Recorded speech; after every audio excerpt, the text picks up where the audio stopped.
Bonjour tout le monde, bienvenue pour ce nouveau webinaire de présentation de Lyon du samedi. Je suis très contente de vous accueillir. Alors pour commencer, ce qui serait chouette, si c'est la première fois sur Livestorm, je vais vous expliquer comment est-ce que ça fonctionne. Mais l'idée c'est qu'il y ait le plus possible d'interactions entre nous, donc je ne peux que vous inviter. Alors vous ne pouvez pas ouvrir votre micro, en revanche, à utiliser le petit bouton qu'il y a tout en bas à votre droite qui s'appelle chat. Voilà, dites-nous bonjour, dites-nous votre prénom et vous allez voir tout au long de ce webinaire, on vous posera des questions. Vous allez vous-même poser absolument toutes les questions que vous voulez pour Olivier. Et pour commencer, je veux bien que vous me disiez que si vous m'entendez bien, nous voyez bien tous les deux, Olivier et moi, et surtout mon écran. Bonjour tout le monde, trop cool de vous voir. Alors, ce nouveau webinaire rentre dans un festival qui est un petit peu plus global, qui est le festival Lyon du samedi. Alors, comme un festival normal, toutes les dates, donc vous voyez, la première, c'était la semaine dernière, peuvent être appréhendées de façon individuelle, singulière. En revanche, le tout forme un petit peu une promesse qui est celle de vous donner à voir de ce programme et surtout de faire intervenir les personnes qui en parlent le mieux, en tout cas à mes yeux, qui sont des personnes qui ont vécu tout simplement ce programme Lyon du samedi, et aussi que vous soyez non seulement inspirés de leur parcours, que vous voyez à quel point les personnalités peuvent être super différentes, celles qui composent la promo, que vous mesuriez comment est-ce que ce programme peut résonner et de façon assez différente, parce que vous allez voir que sur les 3 dates restantes, donc je comprends celui-ci, c'est au webinaire d'aujourd'hui, le programme intervient à des parcours de vie, en tout cas à des moments de vie qui sont assez différents. Et l'idée aujourd'hui, ça va être de comprendre ensemble un petit peu comment. Et surtout aussi, et dernière raison pour laquelle on a pensé ce festival-là juste avant l'été, pendant l'été même, c'est que vous puissiez comprendre et mesurer l'investissement, la motivation que peut représenter ce programme. Contente de vous voir sur le chat et parfait que vous m'entendiez bien. Aujourd'hui, ce que je vous disais, c'est que c'est la deuxième date. La première, c'était le 6 juillet et c'était un webinaire de présentation. Vous pourrez me dire si vous étiez pas là et que vous voulez revoir peut-être le replay où donc c'était moi qui vous présentais un petit peu les dessous et les fondations de ce programme. Aujourd'hui, c'est la première date où on fait intervenir notre premier invité. On a avec nous, vous le voyez, il a sa caméra aussi, Olivier. Olivier, d'abord, merci beaucoup d'être là. Merci à toi et merci à Lyon. Et justement, vous le voyez sur l'écran, on a intitulé ce webinaire c'est la première fois que je saute sans parachute, réussir à se débarrasser de modèles et penser qui limitent. Vous allez voir assez rapidement dans les questions, dans les réponses, pourquoi est-ce qu'on a choisi ce titre. L'idée, et c'est ce que je vous mettais juste après, vous voyez encore mon écran, oui. C'est que vous puissiez, donc quand bien même ce webinaire a été pensé vraiment sous la forme d'un échange où voilà, je sais le certain nombre de questions à articuler avec Olivier, l'idée c'est que ce soit le plus pertinent possible pour vous, donc n'hésitez vraiment pas à utiliser le chat et à nous dire soit de revenir sur une partie, etc. Juste pour revenir et que tout le monde ait le même niveau d'information, alors avec un peu moins de détails sur ce que c'est Lyon du samedi. Alors, je ne suis plus sur le bon. Oui. Je ne sais pas pourquoi ça saute à chaque fois. Ok, c'est pas grave. On va faire sans partage d'écran. Enfin, en tout cas, sans slide d'après. Pour vous redire ce que c'est Lyon du samedi, parce que vous allez voir qu'on va articuler vraiment l'avant, le pendant et l'après cette formation, en tout cas dans le parcours d'Olivier. Lyon du samedi, c'est un programme qui est gratuit et sélectif qui rassemble des promos de 100 personnes, parfois un petit peu plus, parfois un petit peu moins, qui se rencontrent une fois par an. Donc, les promos changent d'année en année et qui vont passer donc 6 samedis ensemble en présentiel dans nos locaux à Paris. Et l'idée de ce programme, c'est de donner à voir sur le monde qui nous entoure, le monde digital, le monde de la tech qui se réinvente absolument sans arrêt. Parfois, c'est un peu difficile de suivre toutes ces évolutions et c'est la raison pour laquelle ce programme existe. Mais au-delà de vous donner et de donner aux candidats, candidates, enfin plutôt aux sélectionnés, la possibilité de découvrir, redécouvrir le monde qui nous entoure, c'est aussi de leur donner les clés de compréhension d'elles-mêmes, de ce que vous aimez faire, de comment peut-être être encore mieux dans votre vie professionnelle. Donc, il y a vraiment cette double promesse qui est celle de découvrir le monde et de se découvrir soi. Comment ? Par tout plein d'ingrédients qu'on va garder évidemment secrets et qui font l'expérience quelque chose qui va au-delà de juste assister à des conférences. Mais voilà, pendant ces 6 samedis, vous assistez à des conférences, mais aussi y prenez part, puisqu'on vous engage vachement dans toute cette expérience. Je regarde si vous avez des questions sur... non, vous n'avez pas encore posé de questions. En tout cas, n'hésitez pas. On va pouvoir rentrer dans le vif du sujet avec ma première question pour toi. Olivier, est-ce que tu peux te présenter rapidement et de la façon que tu veux? Ok, ça devrait pas être trop compliqué ça. Donc Olivier, j'ai 50 ans, je suis le papa d'une adorable fille de 8 ans et j'habite avec ma petite famille à Lille. Et j'ai eu un parcours professionnel plutôt atypique puisque j'ai commencé à travailler à 17 ans en tant que charpentier tôlier à Cherbourg. Et j'étais jusqu'à hier responsable de la transformation digitale d'une filiale française d'un groupe de 30 000 personnes. Et entre les deux, j'ai fait plein de trucs différents. Ok, super. Si on revient sur la partie avant cette expérience, qu'est-ce que toi, tu avais compris de l'Union du samedi? Pourquoi est-ce que tu t'es lancé dans l'aventure, en tout cas dans la candidature? Dis-nous un petit peu. Alors, ça répondait à un besoin, en fait, puisque je changeais de boulot fin 2021 et ça nécessitait une validation de la représentation que je me faisais de la transformation, des nouveaux métiers du digital et de tout ça. Et j'avais besoin de me confronter à la réalité décrite par ceux qui la font. Donc, je cherchais une formation qui me permette de me rassurer. Et puis, j'ai ma compagne qui a vu Maria School sur Internet. En creusant, j'ai vu les Lions du samedi, qui couvraient à peu près toutes les thématiques qui m'intéressaient. Et pour être tout à fait honnête, au départ, j'étais plutôt méfiant et j'avais un peu peur d'aller dans un truc un peu branchouille sans fond. Et voilà. Et clairement, le fait que la formation soit gratuite me donnait pas non plus l'impression d'aller dans un truc exceptionnel, quoi. En plus, c'était à Paris. Donc, tu le vends très bien, c'est très cool. C'est le début. Donc en plus, c'était à Paris, donc ça voulait dire train Lille-Paris à prendre tous les samedis, avec lever à l'aube. Donc au départ, non, plutôt circonspect. Voilà. Ok, donc des attentes, mais bon, et du coup, on ne pouvait que te surprendre. Donc ça. Et vous l'avez fait, hein? Mais effectivement, de toute façon, vous l'avez remarqué, je n'ai pas réussi à mettre plus de slides pour une raison que j'ignore. Mais effectivement, sur le côté très coloré, c'est vrai. Et vous voyez derrière, justement, dans les locaux de Maria School, peut-être pas toutes les couleurs, mais effectivement, il y a beaucoup de textes écrits un petit peu partout, etc. Donc, je peux comprendre le côté un peu circonspect du début.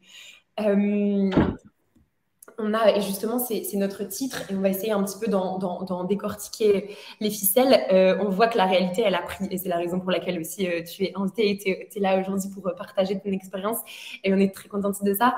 Est-ce qu'on pourrait essayer, tu me dis si pas du tout, mais est-ce qu'on pourrait essayer de résumer ton aventure le long du samedi par le fait de réaliser justement quels sont tes modèles et tes pensées limitants qui soient d'abord imposés par ton parcours d'éducation éducationnel, le fait que tu appartiennes à une certaine génération, et tu pourras aussi nous dire ce qu'elle implique aussi comme modèle de pensée limitant, aussi le culturel, le fait qu'on évolue dans une structure française qui impose aussi un certain nombre de trucs et même de visions de sa propre carrière.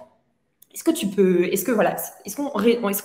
serait correct de résumer ton aventure le samedi par ça, la réalisation des modèles de pensée, et surtout, est-ce que tu peux nous les détailler un petit peu? Ouais, déjà en France, en général, si tu cherches un poste à responsabilité ou un poste un peu sympa, les boîtes vont plutôt privilégier les gens qui ont fait des grandes écoles, parce que pour elles, c'est un gage de confiance, de qualité, et c'est un peu de la facilité aussi. Et le tri dans les candidatures, il se fait souvent par là. Donc, quand pour des raisons de parcours, quand tu as un point de départ un peu différent, si tu n'as pas eu cette opportunité de faire une grande école, finalement, la seule possibilité qui te reste, c'est de construire ta carrière en passant par la case départ. Oui. Et bah, moi, ça a été mon cas. Il y avait un contexte familial, un besoin d'être rapidement dans la vie pro pour sécuriser mon avenir et soulager mes parents, donc avec un CDI à la clé. Et je me suis retrouvé en fait à faire de l'apprentissage en fin de troisième à l'école de formation technique de la DCAN. Alors c'est Naval Group aujourd'hui, ils font les sous-marins, Cherbourg. Et j'ai commencé donc à bosser à 17 ans en tant que charpentier taulier dans un bassin d'emploi qui n'était pas foufou à l'époque, quoi. Donc clairement, quand tu pars de là, c'est plus compliqué. Oui. On vient pas te déposer en hélico à 300 mètres du sommet de la montagne. Donc après, bah, soit tu restes dans la vallée, soit tu tentes l'aventure et tu apprends à grimper tout seul avec ton matériel bon marché, quoi. Carrément. Tu mentionnes le point de départ un peu différent. Est-ce que en rejoignant l'aventure Lyon du Samedi, tu as eu l'impression d'être tout seul à avoir un point de départ un peu différent ou justement tu t'es vachement retrouvé, ou pas retrouvé, je sais que tu étais nourri de parcours qui étaient super différents? Parce que c'est vrai que tu vois, on pourrait très bien se dire, alors effectivement, c'est une formation qui a lieu à Paris, qui fait intervenir, en tout cas, on promet, on a une promesse, une volonté en tout cas d'inspiration. Mais pour qu'elle fonctionne, c'est aussi par le fait d'avoir des parcours assez différents. Est-ce que toi, tu t'es nourri de ça? Est-ce que ça a été promesse réussie, en tout cas de ton côté, pour cette promo? Ah ouais, complètement, ouais. Bah, c'est justement là où par rapport à mes idées de départ et mes grosses interrogations, ça a été un coup de pied au cul, en fait. Dès le premier samedi, bah, j'ai pu ressentir une énergie qui était hyper positive. L'énergie, elle est montée crescendo sur les 6 semaines. Après, tu parlais de différents profils. Il y a effectivement plein de profils différents avec des jeunes, des vieux, des nanas, des mecs. Enfin bref, on vient tous d'endroits ou de cultures différentes. Oui. Donc, tu as ce truc-là qui est hyper intéressant. Et puis, après, tu as les sujets qui sont hyper passionnants. Tu apprends plein de trucs sur l'acculturation digitale, sur le mindset, qui est hyper important, en fait, dans la transformation ou dans les écosystèmes des startups. Le growth, le no-code, la culture product, la data, la culture d'entreprise, hyper importante aussi. Vraiment. Et puis après, ce qui était assez génial, c'est que les intervenants, en fait, te racontent leur vécu, avec leurs réussites et leurs échecs, mais toujours avec beaucoup d'humilité. Oui. Et puis, ce que je disais tout de suite, c'est avec les apprenants, en fait, ceux qui sont avec toi, donc on est 100 à peu près, on fait des rencontres incroyables, quoi. Incroyables. Et c'est marrant parce que c'est vrai que moi, c'est quelque chose que j'avais pas tellement mesuré, en tout cas avant cette première promo qui était du coup la tienne, celle de l'année dernière, un an et demi. C'était cette espèce de puissance du collectif et le fait finalement de se retrouver avec 99 autres personnes à peu près qui en fait sont tous et toutes, et c'est ce que je disais pendant le webinaire la semaine dernière, et pour le coup notre préparation à tous les deux m'a vachement aidé aussi à mesurer plus, mais le fait que tout le monde se retrouve dans une espèce de posture où vous savez pas vraiment ce que ce programme va vous apporter, juste vous savez que vous en avez besoin, ou bien peut-être pour toi tu savais pas trop et tu voulais te laisser surprendre, mais que vous soyez tous et toutes dans ce truc d'être OK avec le fait de faire tomber certaines barrières. J'avoue que je n'avais pas mesuré, c'est je pense un des trucs super forts que tu partages aujourd'hui. Il y a une question de CNO que je vais me permettre de prendre maintenant, si tu es OK, Olivier. Est-ce que tu avais des objectifs avant de commencer cette formation? Bah, ouais, les objectifs que j'avais, c'était me rassurer, savoir si ce que j'avais en tête était conforme à ce que justement les professionnels faisaient. Oui. Et puis après, ouais, c'est plutôt des objectifs personnels par rapport au poste que je prenais. Mais sinon, oui, aussi l'envie de participer à un truc avec plein d'autres personnes. Et puis c'est la puissance du collectif aussi qui a rendu les choses vachement sympa, quoi. Carrément. Alors, Johan qui demande en quoi consiste c'est Eno qui te dit merci Olivier, en quoi consiste cette formation Lyon du Samedi en fait? Est-ce que tu veux y répondre ou en quoi consiste? Alors, du point de vue d'un participant, et après je vous le re-raconterai. Qu'est-ce que tu dirais toi Olivier? C'est hyper compliqué en fait. Non mais c'est sérieux, c'est hyper compliqué. Mais ouais, c'est intéressant. T'as une équipe en fait déjà, l'équipe de Lyon qui a nos petits soins tout au long des 6 semaines. En fait, t'as des t'as des apprenants qui sont tous hyper motivés et vraiment heureux d'être là. Donc, du coup, ça crée une espèce d'émulation qui est hyper intéressante.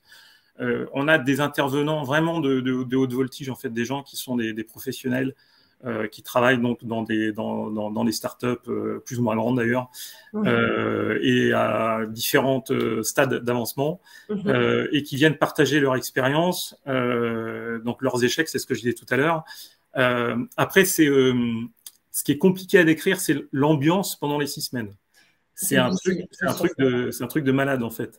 Et je pense qu'on en a rediscuté après avec plein d'autres, comment dire, des gens de la promo là. Ce qui est compliqué finalement, c'est de parvenir après 6 semaines, quoi. Non, sérieux, t'as l'impression d'être drogué, quoi. Et après, la période de sevrage, elle est compliquée, quoi. Non, mais c'est intéressant et aussi, oui, c'est difficile et c'est la raison pour laquelle même je trouve que c'est super. C'est challengeant de devoir mettre des mots là-dessus parce que c'est vrai qu'il y a un truc qui dépasse un peu même ce que nous, côté organisation, on prévoit. Parce que du coup, Johan, pour te répondre sur le côté un peu pas pratico-pratique, mais en tout cas, nous, notre promesse, c'est effectivement de rassembler 100 personnes qui, tu vois, donc, qui font partie de la promo, qui soit évoluent en grand groupe, sont freelance, en reconversion, start-up. On a aussi eu pas mal de fonctions publiques sur ces 2 dernières promos, en tout cas celle dont je me suis occupée l'année dernière.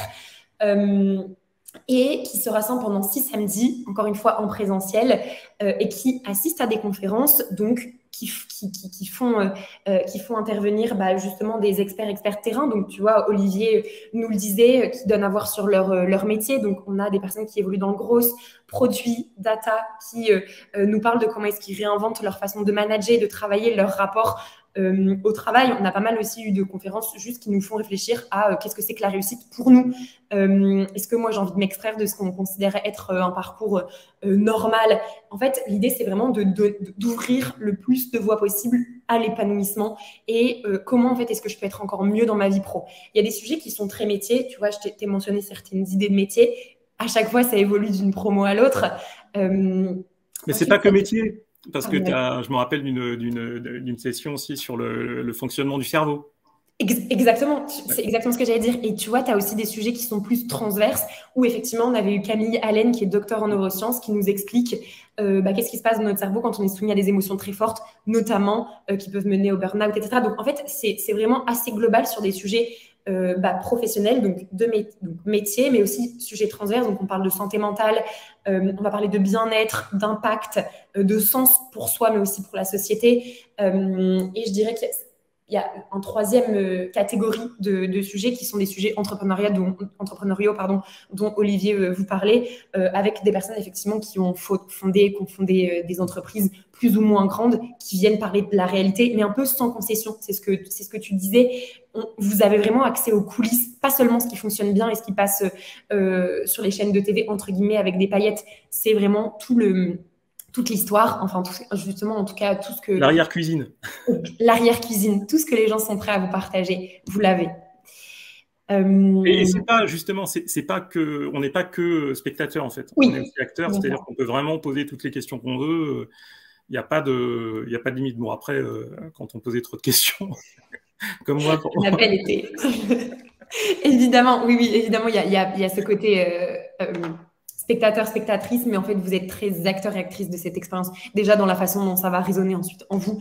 Nous, on ne le maîtrise plus du tout. C'est à vous d'en faire le travail. Olivier, on a mentionné un peu, du coup, ces modèles de pensée limitants. Comment est-ce qu'on s'en rend compte qu'ils existent? Est-ce que ça prend la forme de... Je vais essayer de donner des analogies et tu me diras si c'est pertinent. Est-ce que ça prend la forme d'une espèce d'étincelle qu'on sent et qu'on a besoin de faire brûler? Est-ce que ça prend la forme d'une claque avec une conférence ou plutôt quelque chose qu'on nourrit? Est-ce que tu peux nous en dire un petit peu plus là-dessus? Ouais, mais en fait, ouais, c'est pour le coup, c'est le fait de participer à tout ça qui fait prendre conscience, déjà en échangeant avec les autres, parce qu'on est 100 à être finalement dans le même cas, encore une fois avec des parcours différents, mais on échange vachement entre nous. Moi, je cherchais quelque chose, j'ai eu la réponse à ce truc-là. Je cherchais à me positionner, je cherchais aussi à mieux comprendre C'était quoi finalement cette révolution numérique dont tout le monde parle et dont toutes les entreprises parlent et parfois sont pas super à l'aise non plus avec. Après, ouais, il y a des talks qui pendant les sessions qui sont vachement intéressantes, quoi. Je pense au talk de Jessie Toulcanon qui a fait Pick Me, c'est ça, hein, qui a une personnalité incroyable. Et puis après d'autres interviews. En fait, on se dit parfois les limites, on se les met tout seul, quoi. Et t'as des gens qui nous montrent que faut y aller, quoi. Faut pas se poser de questions. Et puis et si ça se trouve, ça va bien se passer. C'est marrant ce que tu dis, et c'est moi, du coup, je l'ai aussi mesuré en vous voyant et même en me voyant réagir au talk, mais c'est un peu ce pouvoir de l'inspiration que peut-être on n'a pas, ou en tout cas qu'on ne mesure peut-être pas assez. C'est ce truc de, en fait, quand tu vois aussi des gens réussir ou en tout cas avoir du mal, mais se lancer quand même, il y a cette espèce de force qui se réveille où juste on se dit, en fait, c'est possible. C'est OK que ce soit difficile, mais ça peut pas être, enfin, ça doit pas. C'est mieux si ça ne l'est pas, une barrière. Et en fait, ouais, ça réveille cette espèce de force et de se dire, OK, en vrai, ça a été réussi. Peut-être que moi aussi, je peux le faire ou en tout cas le tenter, quoi. Ouais, la peur, ça vient souvent, tu sais, elle vient mettre des barrières qu'on se met tout seul. Et on te demande de courir un 100 mètres plat et tu commences déjà à mettre les, quoi. Donc c'est un peu con, mais c'est un réflexe. Et c'est un réflexe dont il faut absolument se détacher, quoi. En tout cas, de ce que je comprends, et j'imagine que c'est ça que c'est le fait que cette expérience ait autant résonné en toi, cette expérience du samedi, c'est un mélange entre du coup les talks, les rencontres, le side project donc, dans lequel on vous met parce qu'il y a ce côté aussi pratique dont on ne va pas trop parler aujourd'hui parce que ça reste aussi une partie de la recette magique. Mais donc tu dirais que toi, l'impact que ça... La force plutôt de ce programme, c'est un peu un mélange de tout ça ou quelque chose aussi en particulier? Non, c'est ce que je disais tout à l'heure, c'est le coup de pied au cul, quoi. Non, mais c'est vrai en plus. J'ai compris plein de trucs, et notamment des gens qui étaient un peu dans la même situation que moi. Okay. Et déjà le fait de pas se sentir tout seul. C'est vrai qu'on n'en a pas parlé, ouais. Donc et puis non, je trouve ça rebooste, ça donne confiance, ça permet aussi de mieux se positionner. Parce que parfois on a l'impression d'être positionné à un endroit et puis quand on discute avec les uns et les autres, on se dit bah non, finalement je suis pas si mal que ça. Et est-ce que tu dirais, toi, enfin, de ta promo, des échanges que tu as pu avoir, qu'il y avait surtout des gens qui, peut-être comme ça, vous aussi, vous qui nous écoutez, comprenez un petit peu mieux les raisons peut-être qui peuvent animer les gens à postuler et à s'investir à fond pendant ce programme. Toi, tu avais quel genre d'échange? Est-ce que c'était surtout avec des personnes qui se posaient des questions sur leur carrière pro? Est-ce que tu avais surtout des gens qui savaient très bien où aller? Enfin, tu vois, qu'est-ce que tu as vu? Est-ce que tu as vu aussi des gens comme toi qui savaient pas vraiment ce qu'ils savaient pas, mais vous aviez besoin d'y aller? Comment est-ce que Il y a de tout en fait, et je pense que parmi les intervenants que vous avez choisis, finalement, c'est un peu le florilège de ce qu'on retrouve, puisque tu as, comment dire, Alexandra qui a des qualités incroyables et qui se posait 36 000 questions, et puis qui était un peu sur la réserve, et là qui est en train d'éclater. Et puis tu as un Thibaut qui lui, en fait, c'est un bulldozer, quoi. Le mec, il a un truc en tête. Là, il a quitté l'armée et puis il fait ses podcasts. Et pareil, c'est un type qui est hyper impressionnant. Et c'est marrant de voir justement toutes ces personnes que tu peux côtoyer, avec qui tu discutes. Et puis, non, c'est hyper enrichissant, quoi. Hyper enrichissant. En fait, l'avantage finalement de ce programme, c'est pas que les intervenants, c'est aussi tous les échanges qu'on peut avoir les uns avec les autres. On a parlé un peu plus tôt de différents modèles de pensée ou de structures qui peuvent nous limiter dans nos choix, dans ce qu'on explore, etc. Notamment cette idée, qui n'est pas du tout pas seulement une idée, mais qui est ce concept de génération, passer sa carrière dans la même boîte. toi, en l'occurrence, est-ce que ça a été le cas? Est-ce que tu trouves que c'est quelque chose dont il est important de s'extraire ou bien peut-être que notre génération va assez naturellement vers d'autres modèles? Quelles sont un peu toi tes réflexions derrière tout ça? Moi, j'ai fait 2 boîtes. 10 ans dans la première, 17 dans la deuxième. Ça peut donner une impression de stagnation, mais c'est vraiment c'est un trompe-l'œil pour le coup. Parce qu'à l'intérieur de 2 boîtes, j'ai fait plein de choses. J'ai fait technicien en maintenance mécanique, responsable méthode dans un atelier. J'ai fait de la formation à des ingénieurs japonais en maintenance en milieu nucléaire. J'ai été chargé d'affaires, responsable de chantier avec entre 40 et 140 personnes à gérer. J'ai fait chef de projet maîtrise d'ouvrage. J'ai été directeur de projet SAP. Business analyst, auditeur interne, jusqu'à la responsable de transfo. En fait, une carrière dans la même boîte, c'est possible. Ça peut être hyper riche, mais si tu le décides, en fait, si tu décides de le faire, quoi. Vraiment. Et après, si c'était à refaire, peut-être que je ferais pareil, finalement. Parce que, en fait, comme le point de départ détermine beaucoup la suite, moi, je me suis fait ma propre expérience sans plan de carrière, ce que je disais tout à l'heure aussi. Mais voilà, c'est les choses qui m'attiraient, qui font que aujourd'hui, je commence à m'éclater. Et pour revenir aux carrières dans la même boîte, je pense que c'est une tendance qui va disparaître parce que les nouvelles générations viennent avec autre chose. Elles ont d'autres besoins. On n'a pas non plus les mêmes rapports de force aujourd'hui entre les employeurs et les employés.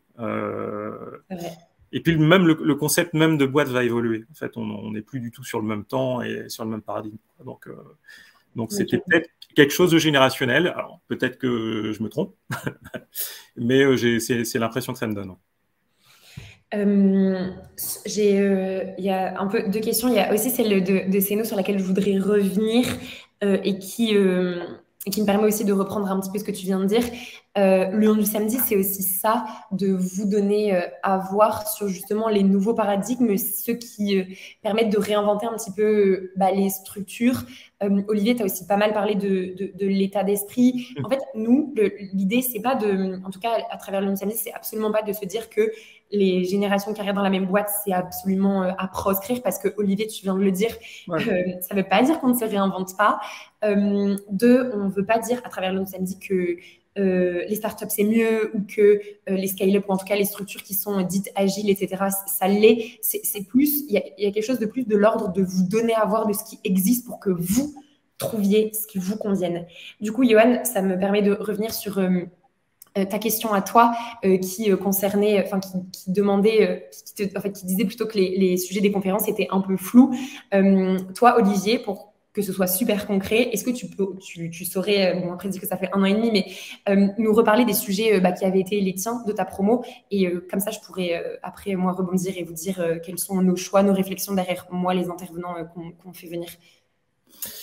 Alors ce que je disais tout à l'heure, c'est pour moi le talk de Jessie Toulcanon qui était dans le marketing, mais qui vient pas, donc qui a pas fait de grandes écoles non plus, qui vient je crois qu'il me semblait qu'elle venait d'un quartier pas forcément favorisé, il me semble. Ouais, complètement. Qui s'est fait un petit peu toute seule et qui, à un moment donné, se sent plus du tout à sa place là où elle est. Donc, elle est directrice marketing et elle décide de faire une rupture conventionnelle. Elle est face à un problème à la con, mais un problème qui, au final, n'est pas un problème à la con. C'est sur les livraisons parce que je crois qu'elle est à Berlin, il me semble, ou un truc comme ça. Et elle veut se faire livrer un truc, mais c'est compliqué. Enfin bref. Et elle se dit finalement, il y a pas de solution pour faire livrer tes colis chez quelqu'un de confiance qui habite à côté de chez toi. Et elle part avec cette idée et elle fonde PickMe, qui est aujourd'hui une start-up qui est en forte croissance, quoi. Et ce que j'ai adoré en fait, c'est la manière dont elle a raconté tout son parcours. Et notamment sa personnalité qui est juste incroyable, quoi. C'est une nana qui est dingue, quoi. Carrément. Et justement, donc, Yoann, c'est ce que tu disais sur en tout cas, dans ta question aussi, les sujets de conférence sont flous. Alors, sachez que nous, on ne vous donne jamais le programme des conférences en amont.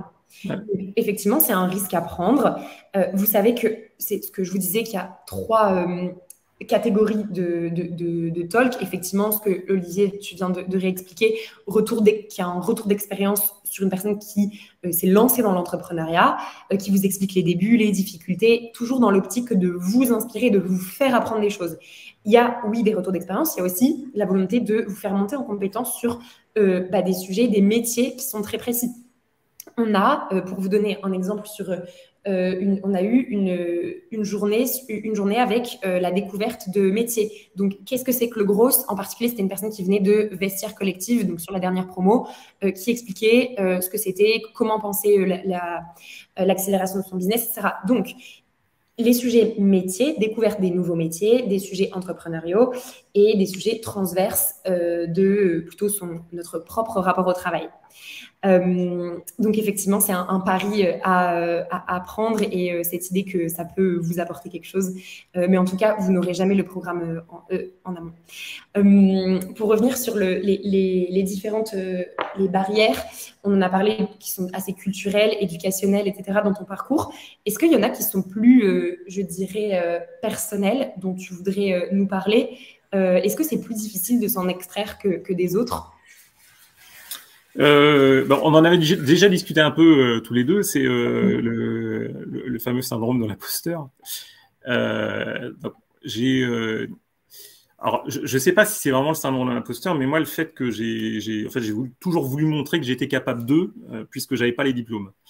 Ouais. Donc, ça a toujours été un peu une lutte permanente avec moi-même, et j'avais besoin d'être rassuré. Alors, pas forcément par les autres, mais surtout par moi, en fait, par mes résultats, mes objectifs. Après, dans le syndrome de l'imposteur, il y a toujours le côté on se sent un peu illégitime. Ça, par contre, je me suis jamais vraiment senti illégitime. Okay. Et sinon, en fait, j'y serais pas allé, en fait. Ce qui me rend chèvre, plutôt, c'est quand il n'y a pas d'objectif clair, quoi. Quand c'est, comme on dit, hein, quand c'est flou, c'est qu'il y a un loup.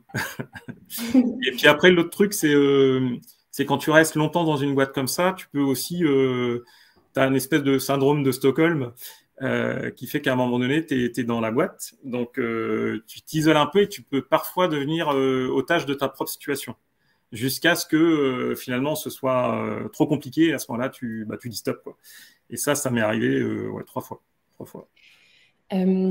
Justement, et on s'en reparlait juste avant de lancer avec vous le webinar, mais en fait, il y a deux choses.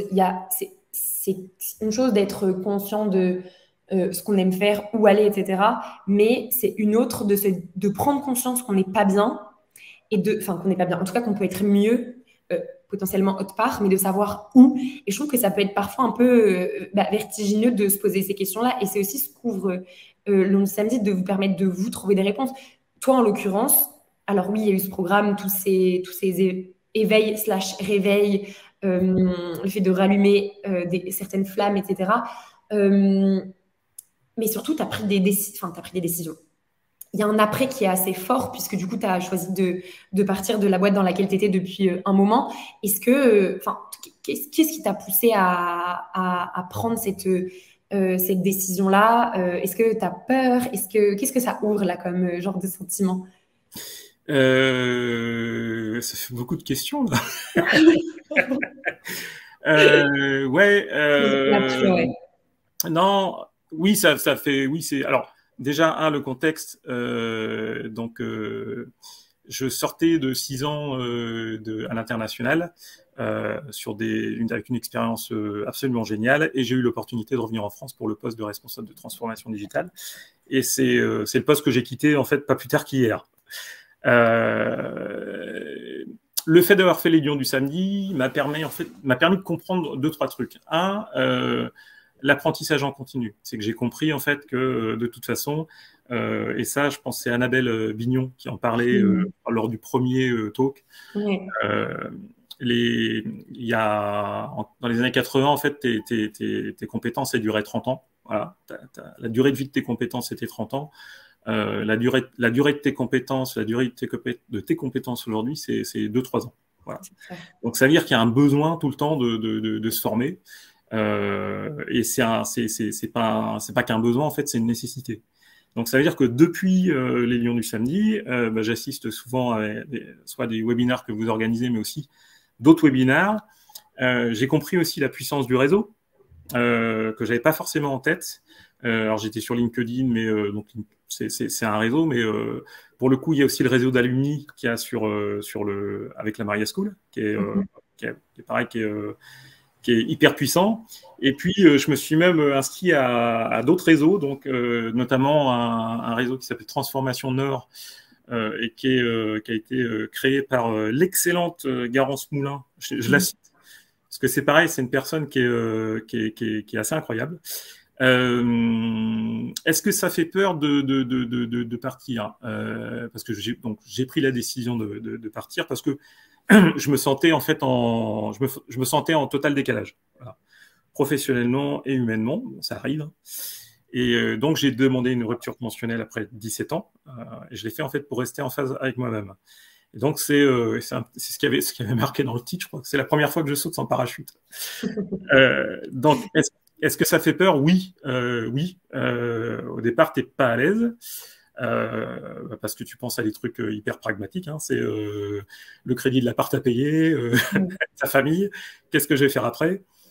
Et puis après, tu discutes avec tes proches, ceux qui te connaissent, certains alumni Lyon qui sont devenus des potes, qui connaissent aussi tes valeurs humaines, tes valeurs professionnelles, ton engagement, et tu dis en fait, ça va aller, quoi.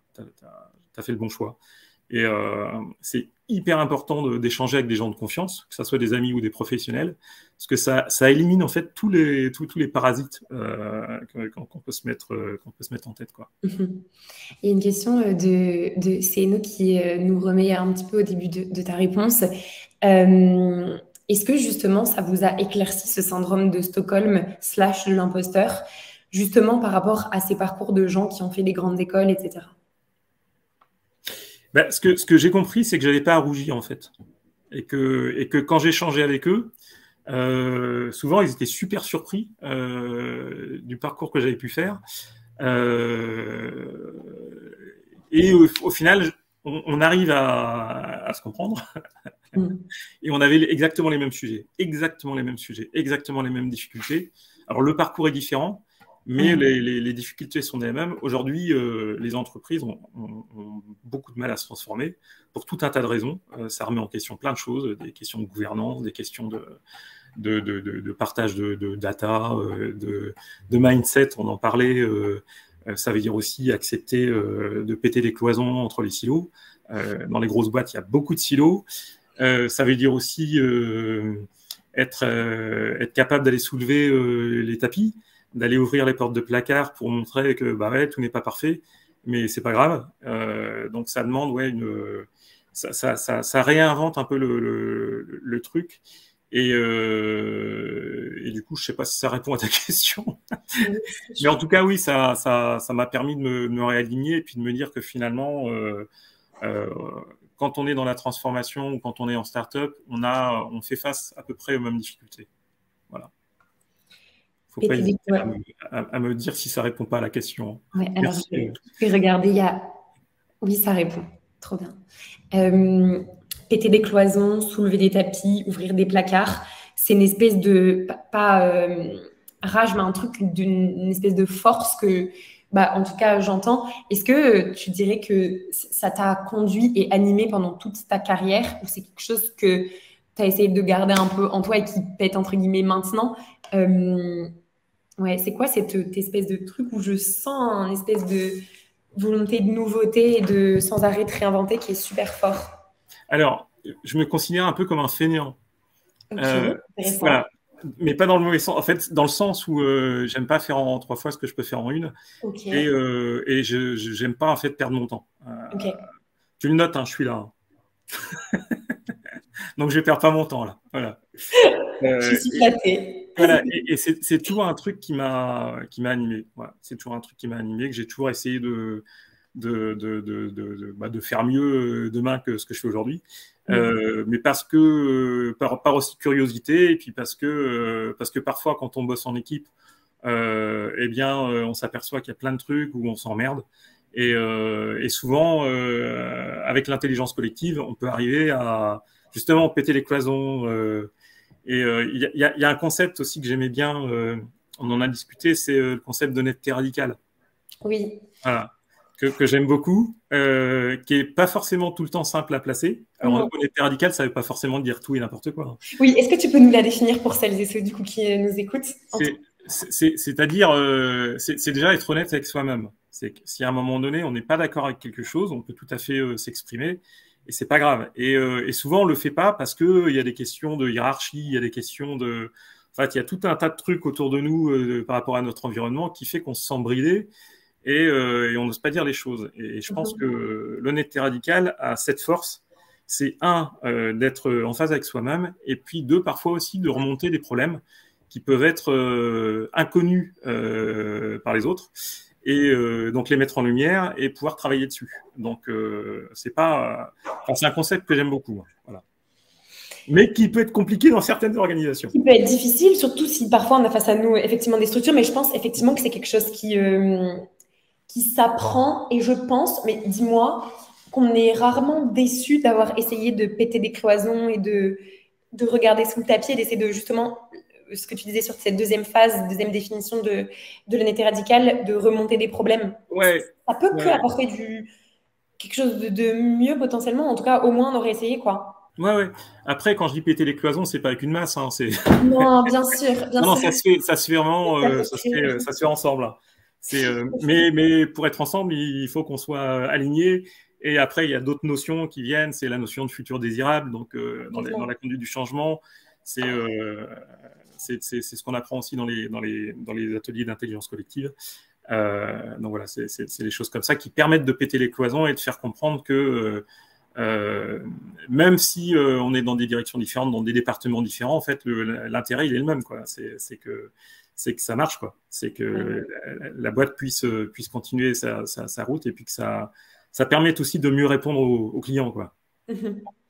Carrément. Et du coup, c'est ce que tu disais aussi sur le côté syndrome de Stockholm. Quelquefois, c'est plus, en tout cas, ça demande de sortir plus de soi, de plus parfois verbaliser, prendre de la hauteur que de mentionner, de vouloir collectivement changer les choses. Et je trouve que ça demande aussi pas mal de courage et effectivement ça s'apprend, mais ça peut être difficile. Et si par exemple vous qui nous écoutez avez du mal à le faire, c'est normal, je pense en tout cas. Eh bien, on en parle et je vous fais ça gratuitement en plus. Trop bien, qu'est-ce qu'il est fort cet homme. Olivier, pour une dernière question, je vois qu'il est déjà 45. Qu'est-ce qui est important pour toi maintenant dans ta vie pro vs avant, s'il y a des changements? Qu'est-ce que tu écoutes plus? Qu'est-ce que tu mets de côté s'il y a des choses que tu mets de côté? Alors, quelque chose qui faisait pas forcément partie de mes critères avant. J'étais jeune. Non, c'est l'état d'esprit général. C'est la culture de la boîte et c'est de bosser avec des gens un peu fous, en fait. Qui pensent que... Non, mais quand je dis fou, c'est qu'ils pensent que demain sera mieux qu'aujourd'hui. Voilà. Et d'ailleurs, lors des Samedis de Lyon, c'est là où j'ai pris conscience de l'importance de la culture de la boîte. Et puis après, dans la promo, il y a quand même un paquet de fêlés. Et fêlé, c'est pas un mauvais terme en fait. Fêlé, c'est une personne qui laisse entrer la lumière. Voilà.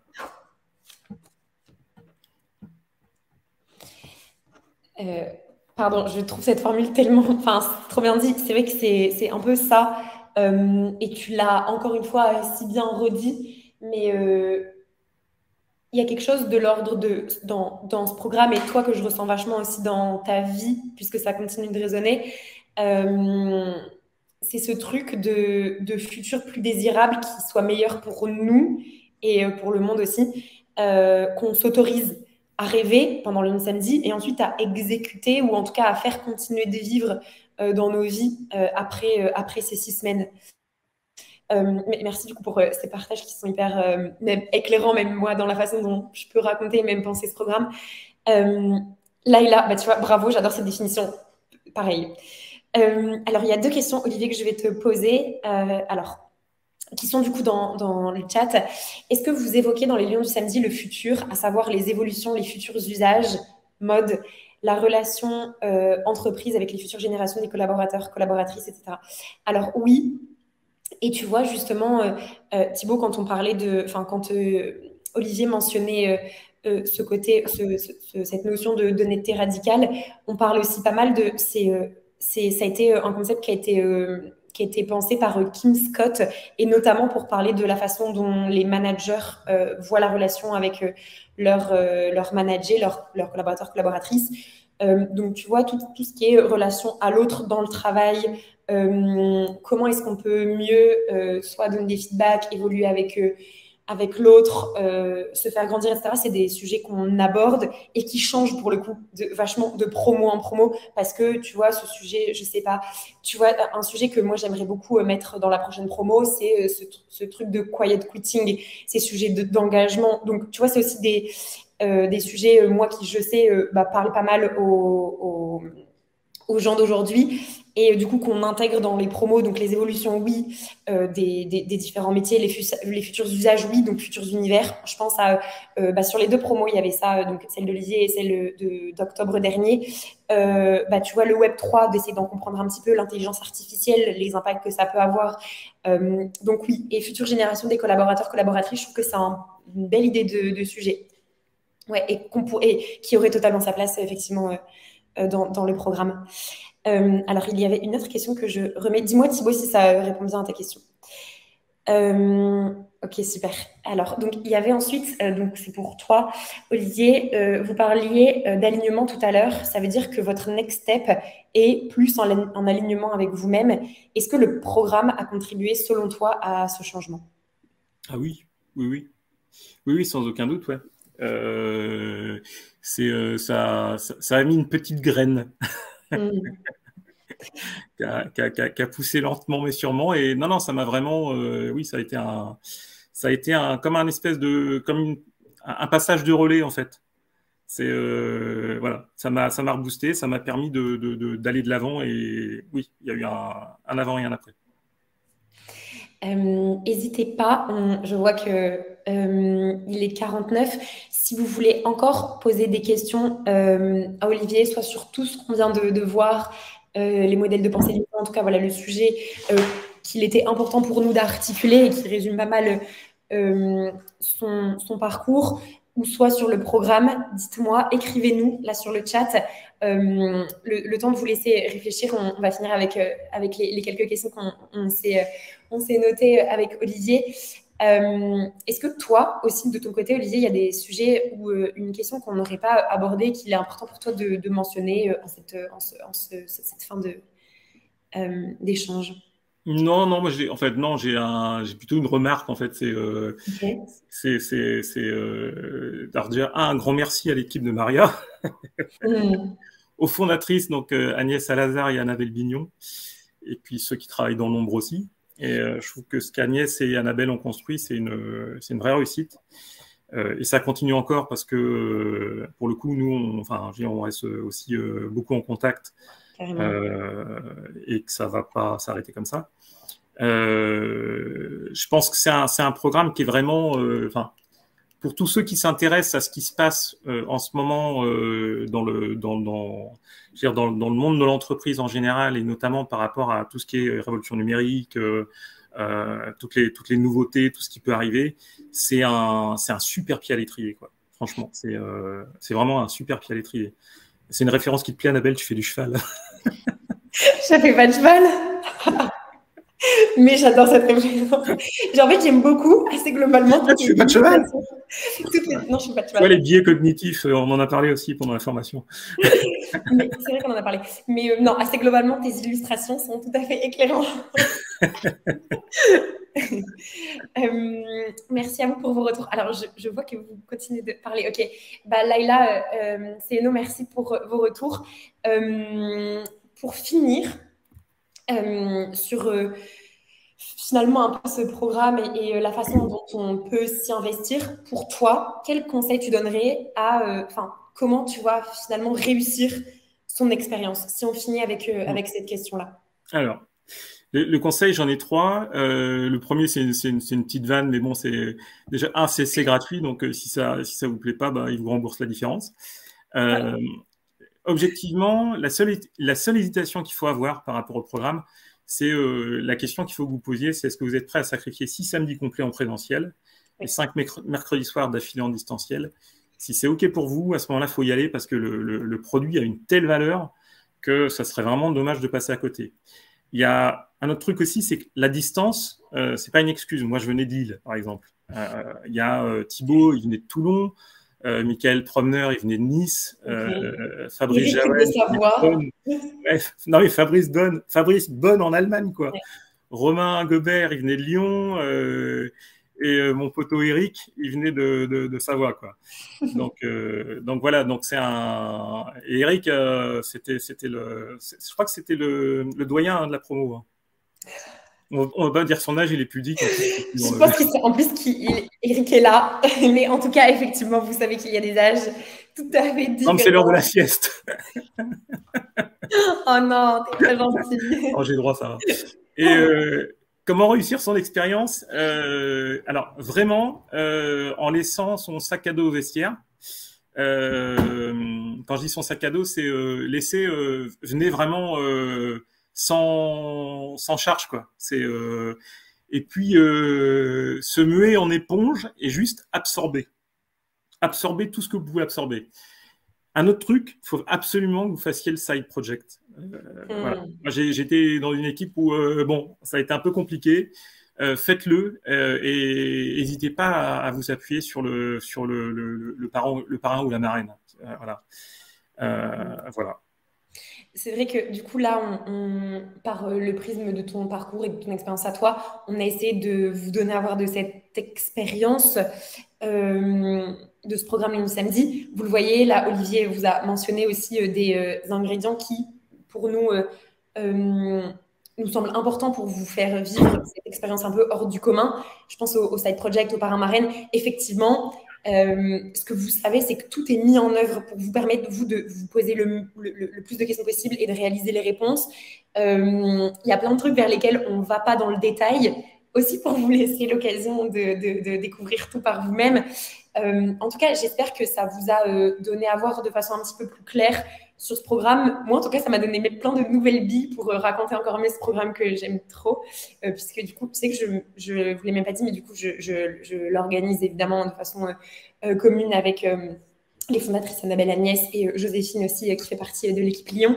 Mais merci beaucoup tout le monde déjà pour toutes vos questions, pour votre intérêt. Et je regarde, je vois qu'il y a une autre question. Oui, merci beaucoup Thibaut. Merci beaucoup surtout à toi Olivier. J'espère que ça vous a éclairé et je vous souhaite une bonne après-midi. Est-ce que Olivier, tu veux finir sur un mot peut-être ou une remarque, ce que tu veux? Non, merci. Merci déjà de m'avoir fait confiance pour l'échange, parce que vous aviez le choix. Bien sûr qu'on l'avait entre 100 personnes, tu sais. Merci d'avoir fait confiance à un vieux. Bien sûr, oui, bien sûr, on peut complètement s'ajouter sur LinkedIn. Sachez que vous avez vu que Céline a aussi beaucoup animé ce chat, qui fait partie de l'équipe Lyon et qui est responsable de la communication et qui va vous mettre et le LinkedIn d'Olivier, si tu es d'accord, dans un mail récap et le mien. Comme ça, on pourra avec plaisir continuer de discuter et de répondre à vos questions si vous en avez encore. Merci beaucoup tout le monde et à très vite, j'espère. Au revoir. Merci à toutes et tous. Ciao, ciao.